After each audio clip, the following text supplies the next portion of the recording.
Hello students, Saraswati education group Bhadra जून की जो ऑनलाइन क्लासेस चल रही हैं उसमें आपका स्वागत है।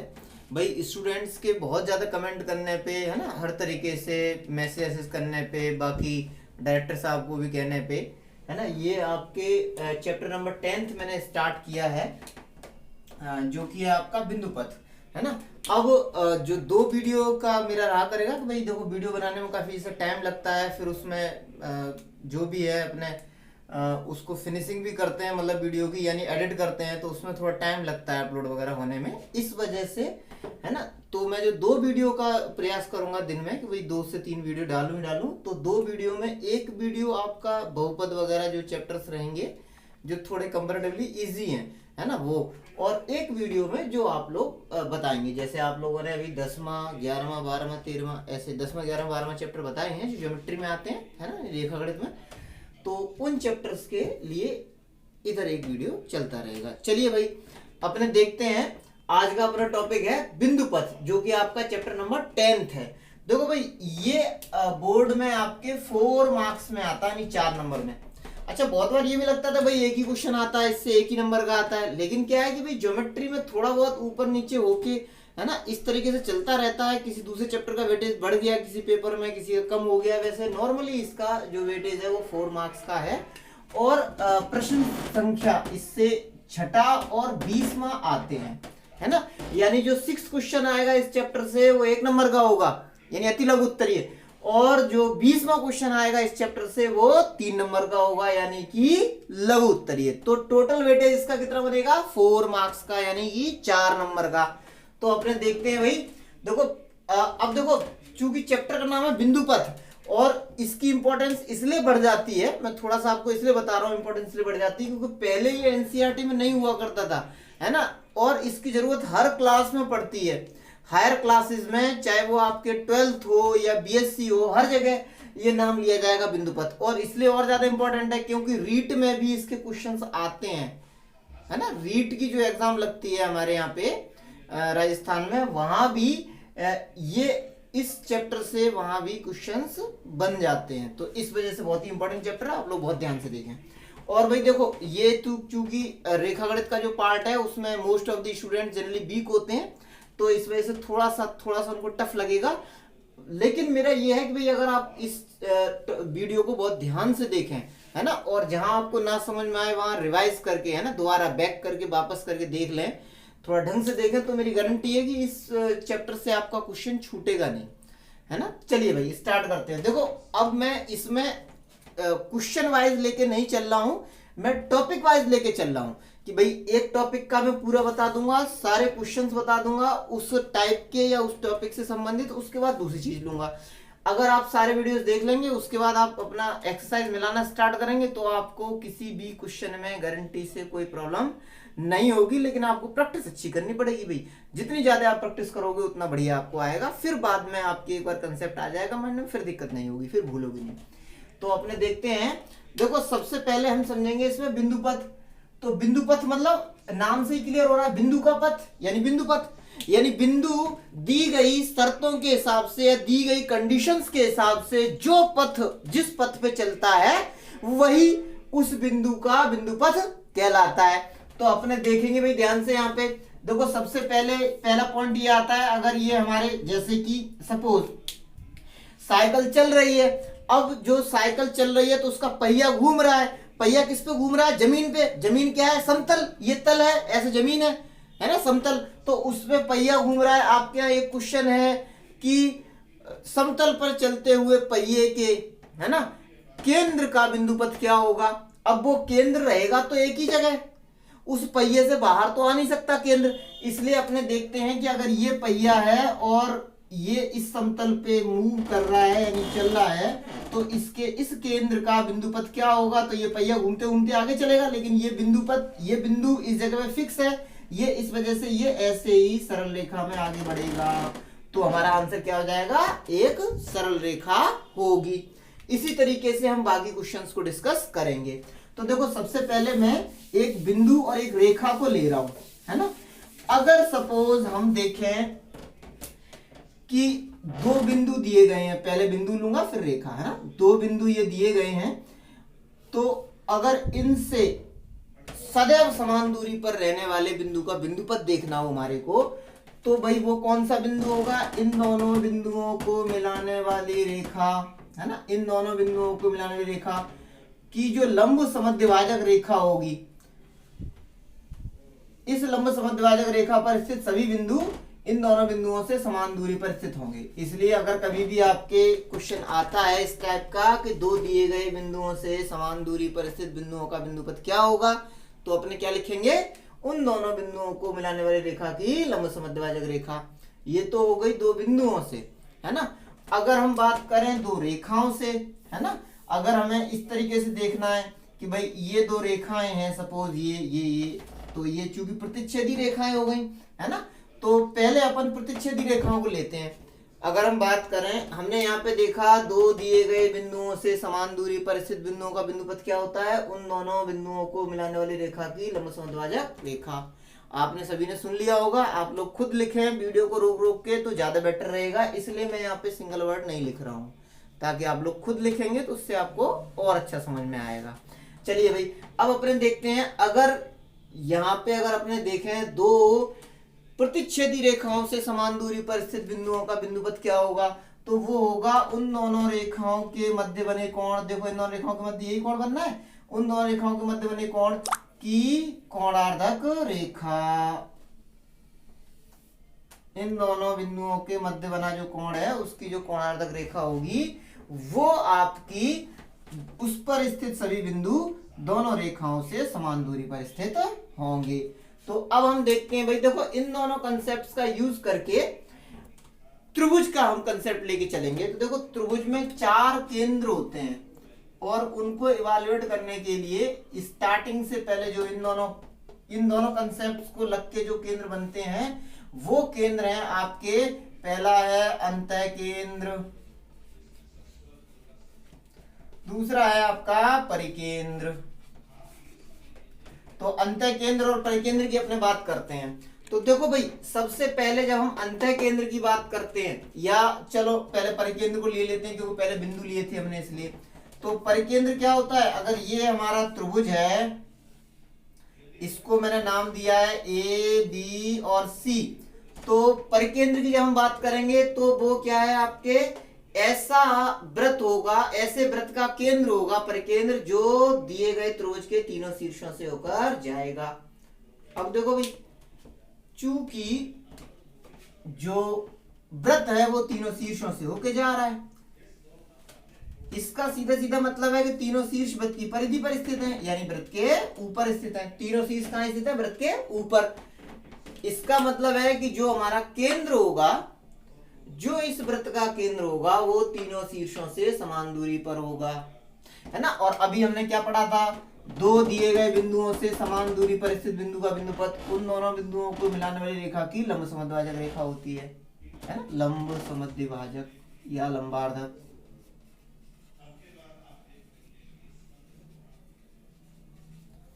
और अब हम क्या पढ़ रहे हैं कि भाई त्रिभुज के तीनों शीर्षों से समान दूरी पर स्थित बिंदु का बिंदुपथ देखना है हमारे को, यानी कौन सा बिंदु होगा वही हमारा क्या कहलाएगा? परिकेंद्र, वही होगा परिकेंद्र। तो देखो अपने देखते हैं कि इसमें 3 शीर्ष हैं, यानी कि 3 बिंदु हैं। पहले 2 बिंदुओं के लिए पढ़ा था, अब ये 3 बिंदु हैं। तो भाई देखो 2-2 बिंदुओं को लेंगे अपन, तो पहले इन 2 बिंदुओं को ले लो, इसका लंब समद्विभाजक कर दो। 2 बिंदुओं को ले लिया हमने, ए और बी को, और रेखा ए बी का लंब समद्विभाजक कर दिया। इसी तरीके से रेखा बी सी का लंब समद्विभाजक कर दो, और दोनों का जो प्रतिच्छेद बिंदु होगा वही होगा आपका, जो कि इन दोनों से बराबर दूरी पर है, इन दोनों से बराबर दूरी पर होगा। अपन लोग ये जानते ही हैं कि भुजाओं के जो लंब समद्विभाजक होते हैं, त्रिभुज की भुजाओं के जो लंब समद्विभाजक होते हैं वो सदैव संगामी होते हैं, यानी एक ही बिंदु से होकर जाते हैं। तो ये जो बिंदु होगा, 2 लंब समद्विभाजकों का प्रतिच्छेद बिंदु, वही क्या होगा? त्रिभुज का परिकेंद्र होगा। चलो भाई, इसी तरीके से अपने देखते हैं, अब ये तो रहा अपना परिकेंद्र। अब बात करते हैं अपने अंतः केंद्र की। तो अंतः केंद्र क्या होगा? अगर ये, अब अंतः केंद्र इस कंसेप्ट से आएगा। देखो ये देखते हैं अपने, ये त्रिभुज हो गया ए बी सी। तो चूंकि जो अंतः केंद्र होगा वो ऐसे वृत्त का केंद्र होगा जो त्रिभुज के अंदर स्थित है, यानी त्रिभुज की तीनों भुजाओं को टच कर रहा है, तीनों भुजाओं को स्पर्श कर रहा है। त्रिभुज की तीनों भुजाओं को स्पर्श करने वाले वृत्त के केंद्र को त्रिभुज का अंतः केंद्र बोलते हैं। तो अब देखो सोचने वाला पॉइंट ये है, मैं इसको ये बनाए दे रहा हूं यहां से, है ना, ये लो, ये हो गया आपके इस टाइप से, ये आपका अंतः केंद्र फॉर्म होगा। इस वृत्त का केंद्र जो होगा वही अंतः केंद्र होगा।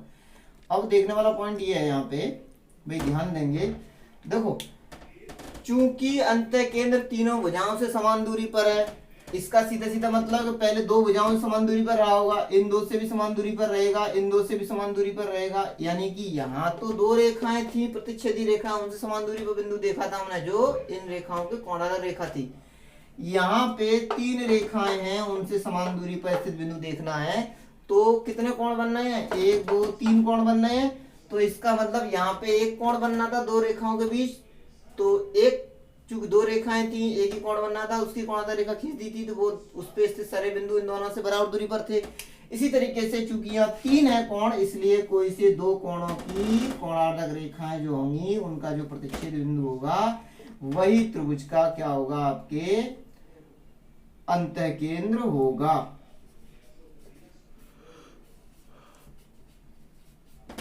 ठीक, तो आपको दोनों कंसेप्ट अच्छे से आ गए होंगे समझ में, परिकेंद्र भी अंतः केंद्र भी। अब देखो परिभाषा आती है भाई कभी कभी परिकेंद्र की, क्योंकि एक नंबर का क्वेश्चन आना है तो वो तो कुछ भी आ सकता है ऑलमोस्ट। तो परिकेंद्र की परिभाषा क्या होगी आपके, त्रिभुज की किन्हीं दो भुजाओं के लंब समद्विभाजकों का प्रतिच्छेद बिंदु, त्रिभुज की किन्हीं दो भुजाओं के लंब समद्विभाजकों का प्रतिच्छेद बिंदु उस त्रिभुज का परिकेंद्र कहलाता है। अब जिस लाइन को मैं जितनी बार रिपीट कर रहा हूं वो उतनी ही इंपॉर्टेंट है, तो आपको उतनी ध्यान से सुननी है और कॉपी पे बड़े अच्छे से लिख लेना है उसको, ठीक है ना। फिर भी कोई डाउट रह जाए तो आप लोग कमेंट बॉक्स में मेरे को कमेंट करें या ग्रुप पे मेरे को कमेंट करें। चलिए देखेंगे अपने परिकेंद्र के बारे में। मैंने क्या बताया था आपको, त्रिभुज की किन्हीं दो भुजाओं के लंब समद्विभाजकों का जो प्रतिच्छेद बिंदु होता है वो परिकेंद्र होता है। इसी तरीके से अंतः केंद्र की अपने बात करेंगे तो त्रिभुज के कोई से दो कोणों की कोणार्क रेखाओं का प्रतिच्छेद बिंदु अंतः केंद्र होता है। तो भाई दो केंद्र हो गए, अपने बात कितने केंद्रों में कर रहे थे, चार की, तो चलो दो केंद्र ये हो गए। अब बाकी दो जो केंद्र है मैं उन पे आ रहा हूं, थोड़ा सा मैं इसको रब किए लेता हूं, है ना। हाँ जी, जो शेष दो केंद्र थे उनमें से तीसरा केंद्र, यानी कि पहला था आपके, पहला बताया था मैंने आपको परिकेंद्र, दूसरा बताया था अंतः केंद्र और तीसरा है ये लंब केंद्र। तो देखो थर्ड अगर हम देखें लंब केंद्र, और चौथा है आपका ये केंद्रक या गुरुत्व केंद्र। जब हम लंब केंद्र की बात करेंगे, देखो नाम से ही स्पष्ट हो रहा है, लंब केंद्र यानी कहीं ना कहीं परपेंडिकुलर डाला जाएगा, परपेंडिकुलर ड्रॉप किया जाएगा, लंब खींचा ही जाएगा क्योंकि लंब केंद्र है। तो देखो अगर ये त्रिभुज है हमारा, suppose P Q R consider कर लो इसको, पी क्यू और ये आर, तो इसमें अपने देखते हैं कि शीर्ष से सम्मुख भुजा पर जब हम लंब डालेंगे, है ना, पी से हमने क्यू आर पर ये लंब डाल दिया, 90 का कोण बन गया यहाँ पे, ठीक। इसी तरीके से क्यू से ये सम्मुख भुजा पर हमने लंब डाल दिया, तो ये यहाँ पे 90 का कोण बन गया। उसी तरीके से ये यहाँ पे हमने ये लंब डाल दिया पी से, तो ये यहाँ पे 90 का कोण बन गया। तीनों का जो प्रतिच्छेद बिंदु हो गया ये आपका कहलाएगा लंब केंद्र। कभी कभी इसको आई से शो कर देते हैं। तो भाई लंब केंद्र की डेफिनेशन आएगी तो अपने क्या बोलेंगे, त्रिभुज के तीनों शीर्ष लंब, ये शीर्ष लंब है ना, शीर्ष से सम्मुख भुजा पर लंब डालेंगे तो उसको शीर्ष लंब बोलेंगे फिर, है ना। तो P से QR पर लंब डाला है तो वो क्या होगा आपका, वो P से QR पर शीर्ष लंब कहलाएगा। तो तीनों शीर्ष लंब ऐसे बोलेंगे जब हम लंब केंद्र की बात करेंगे। तो त्रिभुज के तीनों शीर्ष लंब संगामी होते हैं और उनके प्रतिच्छेद बिंदु को त्रिभुज का लंब केंद्र बोलते हैं या लंब केंद्र कहते हैं, ठीक। चलिए अब आते हैं अपने केंद्रक पे। तो देखो भाई केंद्रक पे ही आधारित ये दोनों ये क्वेश्चंस हैं, है ना, तीन क्वेश्चन जो मैंने लिखे हैं। तो अब आप ध्यान से देखें, बिल्कुल बहुत ध्यान से देखेंगे अपने। मैं लंब केंद्र को हटाए दे रहा हूँ, है ना, चलते पे ऐसे ही। तो अपने ये देखेंगे, देखो ये लो ओमिट कर दिया है मैंने। देखो केंद्रक या गुरुत्व केंद्र की जब हम बात करते हैं तो माध्यिका का कंसेप्ट आता है। तीनों के तीनों क्वेश्चंस में त्रिभुज अपना एबीसी है, तो मैंने त्रिभुज एबीसी ले लिया है यहाँ पे, ठीक है जी। अब अपने देखते हैं, देखो भाई ए से समभुजा, माध्यिका का कंसेप्ट क्या होता है, माध्यिका क्या होती है पहले वो समझेंगे अपने। त्रिभुज के किसी शीर्ष को उसके सम्मुख भुजा के मध्य बिंदु से मिलाने वाली रेखा त्रिभुज की माध्यिका कहलाती है। तो हम यहाँ देख रहे हैं कि ए के सम्मुख भुजा है बीसी, बीसी का मध्य बिंदु अपन ने डी कंसिडर कर लिया, तो रेखा एडी जो कि शीर्ष ए को बीसी के मध्य बिंदु डी से मिला रही है, वो रेखा एडी ही क्या हो जाएगी, आपकी माध्यिका हो जाएगी। तो पहली माध्यिका हो गई एडी, और यहाँ पे अगर दूसरी माध्यिका हम देखें, इसको पॉइंट को ई मान लें, तो दूसरी माध्यिका हो जाएगी बीई, और तीसरी माध्यिका क्या हो जाएगी, चूंकि ये तीनों संगामी होती हैं इसलिए तीसरी माध्यिका हो जाएगी मध्य बिंदु एफ से सी को मिलाने वाली सी है। और अपने देखेंगे भाई ये तीनों माध्यिकाएं यहाँ काटेंगी, उस पॉइंट को बोलेंगे जी, या गुरुत्व केंद्र या केंद्रक, या तो इसको गुरुत्व केंद्र बोल दो या केंद्रक बोल दो, दोनों एक ही बात है। यानी कि किसी त्रिभुज की तीनों माध्यिकाएं संगामी होती, जब अगर हमें परिभाषा आ जाए केंद्रक या गुरुत्व केंद्र की लिखने को, तो अपने क्या लिखेंगे, किसी त्रिभुज की तीनों माध्यिकाएं संगामी होती हैं तथा संगमन बिंदु को, यानी कि तीनों माध्यिकाएं जिस बिंदु से होकर जाती हैं उस बिंदु को त्रिभुज का केंद्रक या गुरुत्व केंद्र कहते हैं। तो अपने देखेंगे भाई सबसे पहले, अच्छा ये तो हो गई केंद्रक की या गुरुत्व केंद्र की परिभाषा। एक इसके साथ में प्रॉपर्टी रहती है कि गुरुत्व केंद्र किसी भी माध्यिका को 2:1 के अनुपात में विभाजित करता है, यानी कि ऊपर वाला हिस्सा, शीर्ष की तरफ वाला हिस्सा दुगुना होगा और नीचे वाला हिस्सा 1 गुना होगा। किस अनुपात में विभाजित करता है, 2:1 के अनुपात में, 2:1 के अनुपात में, 2:1 के अनुपात में, तीनों में 2:1 का अनुपात होगा। तो मैं इस चीज को यहाँ पे लिखे दे रहा हूं इधर, है ना। अपने देखते हैं AG बटे GD, AG upon GD, AG upon GD क्या हो जाएगा, AG के लिए कितना लिखा है 2, तो ये ऊपर हो गया 2, और GD कितना 1, तो AG अपॉन GD कितना हो जाएगा 2/1, यानी AG अनुपात GD होगा वो होगा 2:1। इसी तरीके से BG अपॉन GF, ये BG और बटे में उधर GE है, इधर है ना, इधर वाला GE है, तो BG बटे GE बराबर भी क्या होगा 2/1। इसी तरीके से तीसरा देखो CG और अपॉन में CG अपॉन में GF बराबर वापस से होगा 2/1। तो अपने देखते हैं यहाँ पे हमने तीनों रेशो लिख लिए, वो क्या है अपने 2:1 हैं। तो हम पहला क्वेश्चन उठाते हैं भाई। इसमें देखो ये दिया गया है, एक त्रिभुज ABC में माध्यिकाएं AD BE CF। देखो एक त्रिभुज ABC में माध्यिकाएं AD BE और CF एक बिंदु G से गुजरती हैं। कहां से गुजर रही हैं, बिंदु G से गुजरती हैं। अच्छा, इसी G को अपने गुरुत्व केंद्र या केंद्रक बोलते हैं, इसलिए मैंने ये ले लिया क्वेश्चन। गुजरती हैं तो क्या है, यदि AG बराबर 6 सेंटीमीटर, AG यानी यहां से लेके यहां तक की डिस्टेंस कितनी है आपकी 6 सेंटीमीटर दी गई है। पहले क्वेश्चन में ये 6 सेंटीमीटर दी गई है। अच्छा, आगे क्या दिया है अपने को, BE बराबर 12.6 सेंटीमीटर। देखो B से लेके E तक की, यहां से लेके यहां तक की पूरी डिस्टेंस कितनी है आपकी 12.6 सेंटीमीटर। ये दे दी है 12.6, देखो मैं ऐसे लिखे ले रहा हूं 12.6 सेंटीमीटर, ये पूरी डिस्टेंस है 12.6। अच्छा, इसके बाद अपने देखेंगे आगे क्या दिया हुआ है, BE 12.6 है, GF कितना दिया हुआ है 3 सेंटीमीटर। ये वाला जो हिस्सा है G से F तक ये है 3 सेंटीमीटर। तो AD, GE और GC ज्ञात करो। देखो हमें क्या ज्ञात करना है, AD ज्ञात करना है, GE ज्ञात करना है और GC ज्ञात करना है। तो देखो सबसे पहले जो सबसे इंपॉर्टेंट बात है इस क्वेश्चन में वो ये देखनी है कि किसी भी माध्यिका से संबंधित क्या क्या चीजें हमें दी गई हैं। जिस माध्यिका की बात हो रही होगी, जिस माध्यिका से संबंधित चीजें दी गई होंगी और पूछी गई होंगी, अपने उस माध्यिका का रेशो देखेंगे। तो देखो सबसे पहले चूंकि AG दी गई है, वो AD माध्यिका का पार्ट है, तो हम AD माध्यिका में रेशो देखेंगे। क्या है, AG बटे GD बराबर 2:1, AG बटे GD बराबर 2:1, क्योंकि कोई भी माध्यिका को या किसी भी माध्यिका को गुरुत्व केंद्र 2:1 के अनुपात में विभाजित करता है, इसलिए रूल है। ठीक है जी, चलिए भाई आगे अपने देखते हैं। हमें इसका काम है, क्योंकि एजी दी गई है कितनी, 2, वो एजी कितनी दी गई है 6 सेंटीमीटर। भाई देखो ये तो रूल के अकॉर्डिंग आते हैं, है ना, और ये हमें मान दिए गए हैं।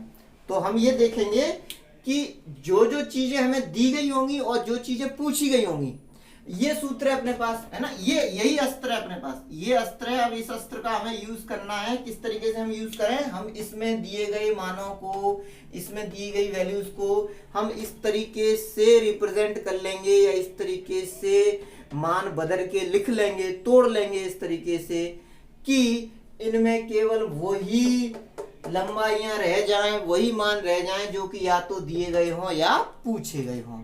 तो अपने देखते हैं, देखो हमें एजी दिया गया है, तो एजी से हमारे को कोई प्रॉब्लम नहीं है, एजी को रखना है अपने को।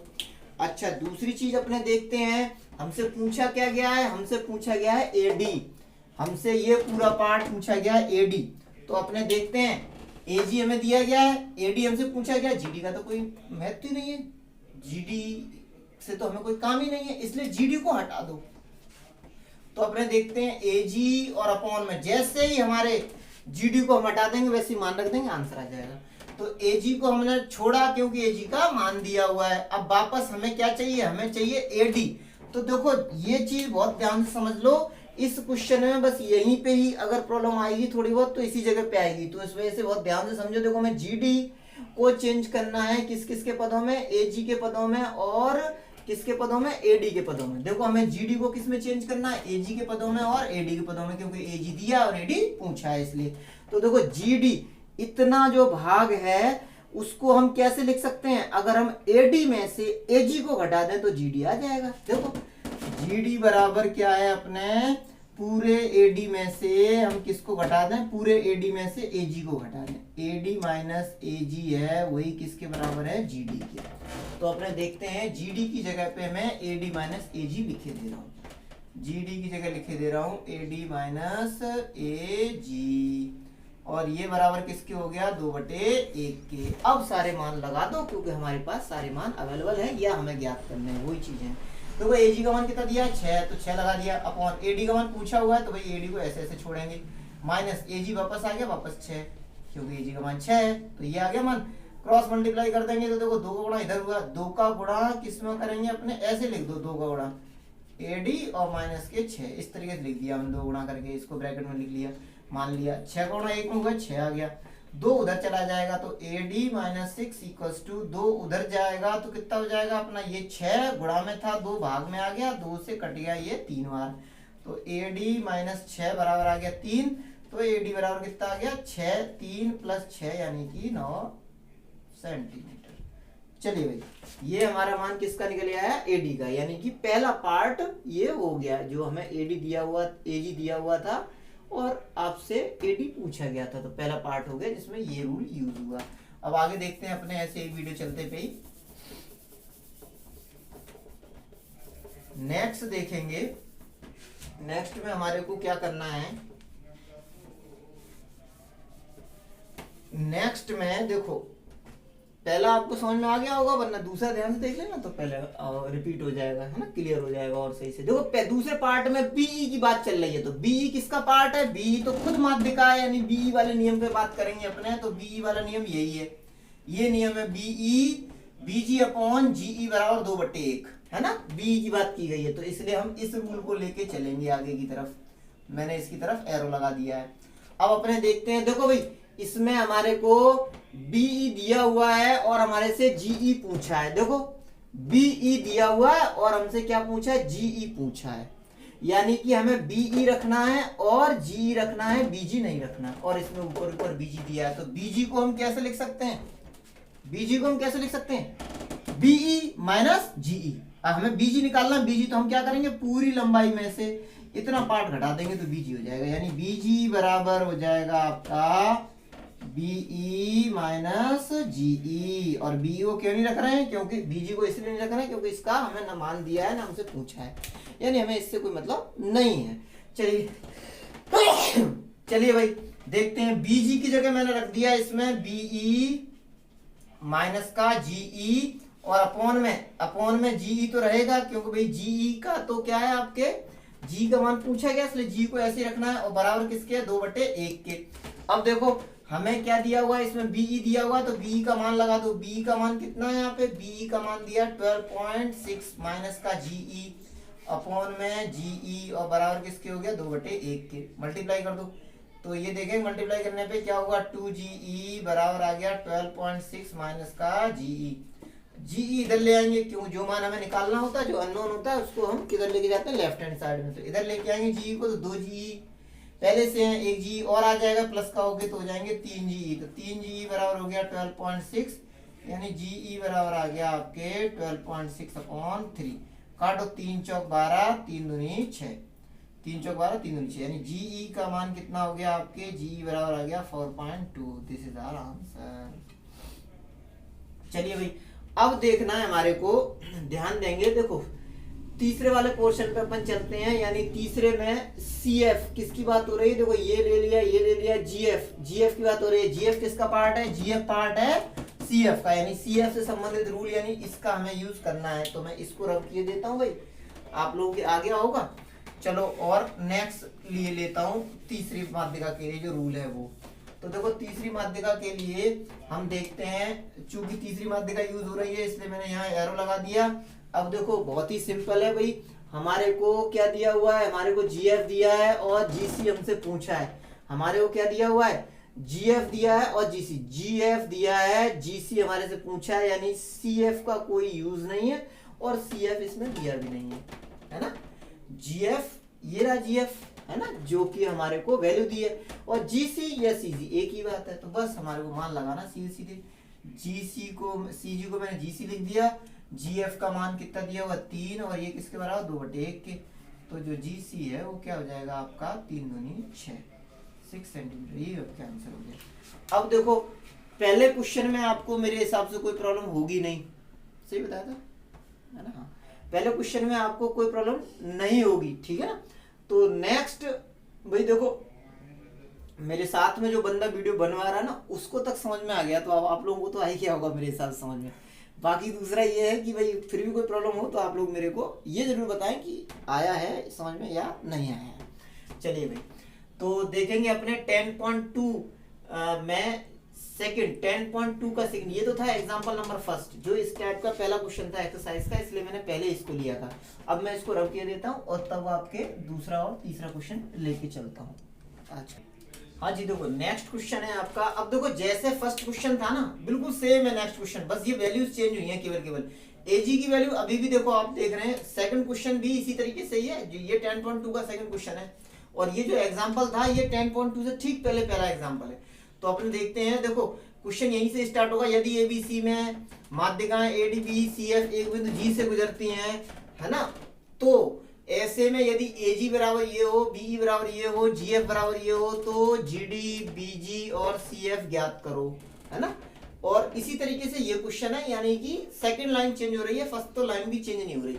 तो अब आप लोग देख लो भाई, इजी है काफी। मैंने देखो इसको मिटा दिया ना बीच वाली लाइन को, तो यही क्वेश्चन आपका अब एग्जाम्पल नंबर फर्स्ट ना रह के आपका 10.2 का क्वेश्चन नंबर सेकंड बन गया है, जो कि क्या है, यदि त्रिभुज एबीसी में माध्यिकाएं एडीबीई सीएफ बिंदु जी पर प्रतिच्छेद करती हैं। तो मैंने ये लिए हाथों खींच दिया है, त्रिभुज है एबीसी, इसमें पहली माध्यिका है एडी, ऑफ कोर्स ऐसे होगी, उसके बाद दूसरी माध्यिका है बीई जो कि इस तरीके से होगी, और तीसरी माध्यिका है ये ऐसे जो कि इस तरीके से होगी सीएफ। ठीक है जी, ये बिंदु जी पर प्रतिच्छेद कर रही हैं। तो अपने देखते हैं ADBECF तीनों की तीनों बिंदु जी पर प्रतिच्छेद कर रही हैं, और हमें क्वेश्चन में क्या दिया है, AG = 6 सेंटीमीटर। देखो चूंकि बात किसकी हो रही है, बात हो रही है अपनी AG किसका पार्ट है, माध्यिका AD का। तो जो AD के लिए रूल है ना, AD के लिए क्या रूल है, AD के लिए रूल है AG अनुपात GD बराबर कितना, 2:1, इसका यूज होगा, इसलिए मैंने इसको ले लिया। अब अपने देखते हैं AG हमें देखना है तो AG को रखना है क्योंकि AG दिया हुआ है। दूसरा इसी का ही भाग GD हमसे पूछा गया है तो GD को रखना है। AG और GD को छोड़ के बाकी अगर कुछ रहता है जैसे AD होता तो हम उसको हटा देते हैं। अब यहाँ पे थोड़ा सा आपके साथ में और भी ठीक है कि आपको AG और GD में ही रूल दिया गया है। तो AG कितना दिया है 6, तो मैंने 6 लिख दिया, अपॉन में GD पूछा है आपसे तो GD ऐसे छोड़ दिया, बराबर हो गया 2/1। अब अपने मल्टीप्लाई कर देंगे, तो मल्टीप्लाई करने पे जीडी का 2 मल्टीप्लाई होगा, यानी कि 2 जीडी बराबर हो गया किसके, 6 कम 6 के, यानी जीडी बराबर आ गया 6/2, गुणा में था भाग में आ गया 2, इसलिए 2 और 2 का भाग लगा दिया तो आ गया ये जीडी बराबर 3 सेंटीमीटर। अच्छा चलो भाई, पहला क्वेश्चन हो गया, हमसे जीडी पूछा गया था, जीडी का वैल्यू आ गया 3 सेंटीमीटर। इसके बाद अपने देखेंगे नेक्स्ट है हमारा दूसरा वाला, हमारे को आगे देखेंगे इसी में ही, बीई। बात किसकी चली है, बीई की। तो बीई तो खुद एक माध्यिका है, यानी कि बीई वाला रूल लगेगा, यानी अब मैंने इसको एरो लगा लिया, ये लो। तो बीई और हमसे पूछा क्या, बीजी। तो देखो बीई ये है और पूछा बीजी है, यानी कि जीई का कोई हमें आवश्यकता नहीं है, तो जीई को चेंज कर दो। तो देखेंगे भाई बीजी और अपॉन में जी को चेंज करना है, तो देखो जीई हमें साफ साफ दिख रहा होगा, जब जीई का मान निकालेंगे अपने तो क्या होगा, क्या होगा, बीई माइनस बीजी, बीई में से बीजी घटा देंगे तो जीई आ जाएगा। तो ये हो गया आपका बीई माइनस का बीजी, और ये बराबर क्या है 2/1। अब देखो भाई हमें वैल्यू किसकी देखनी है, हमारे को देखना है कि बीई की वैल्यू। अब ध्यान देंगे अपने, देखो हमें एजी चाहिए था जीडी, बीई इसमें हमें बीजी चाहिए, बीई चाहिए और बीजी चाहिए, बीई और बीजी है ना। तो हमने बीई और बीजी क्रिएट कर लिया है, बीई का मान हमें दिया गया तो वो अपने लगा देते हैं, और बीजी निकालना है, बीजी को ऐसे छोड़ेंगे। तो बीजी और अपॉन बीई हो गया 9 माइनस का बीजी बराबर 2/1। मल्टीप्लाई कर लो, तो मल्टीप्लाई करके क्या हो जाएगा, ये आपके देखो इसका मल्टीप्लाई इधर, इसका इधर, तो ये कितना बन गया आपका बीजी बराबर इसका, इस बीजी का मल्टीप्लाई हुआ बीजी आ गया, 2 का मल्टीप्लाई इसमें होगा तो 2 और इंटू 9 माइनस बीजी, तो बराबर कितना है आपका बीजी इक्वल्स टू 2 का गुणा हुआ तो ये 18 माइनस का 2 बीजी इधर आ जाएगा, तो ये हो जाएगा आपका 3 बीजी इक्वल्स टू 18, और यहाँ पे देखेंगे अपने बीजी बराबर हो गया आपका 18/3, 3 से काट दिया, 3 6 18, तो बीजी बराबर आ गया 6 सेंटीमीटर। बीजी इक्वल्स टू हमसे पूछा था वो 6 सेंटीमीटर आ चुका है। नेक्स्ट देखेंगे अपने, हमें मान निकालना है किसका, सीएफ का।